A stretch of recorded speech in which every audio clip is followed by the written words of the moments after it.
üstlerinde yalğız şınayak şeyi sıvanıp bitken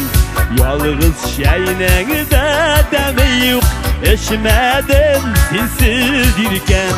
ömrüm şulay uzarmagil seni gide kütüp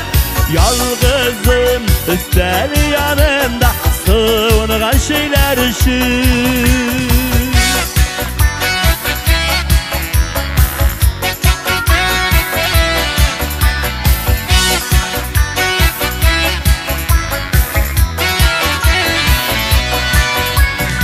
Kaynar şey salıp kuyanda oturan seni kütüp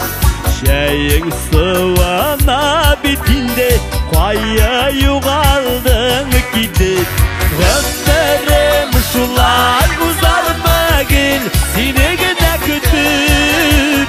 yalğızım üstel yanında sıvıngan şeyler için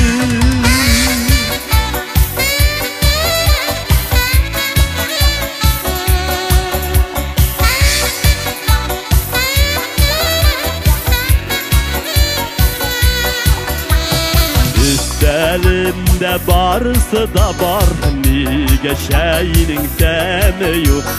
yalğızı bulğanıgadır indi eğiminin de yemi yok ömrüm şulay uzarmagil seni gide kütüp yalğızım üstel yanında sıvıngan şeyler için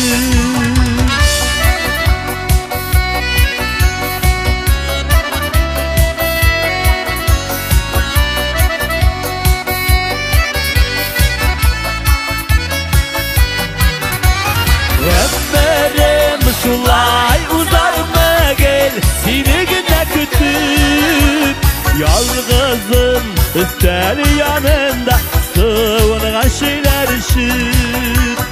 yalğızım üstel yanında sıvıngan şeyler için gel seni gide kütüp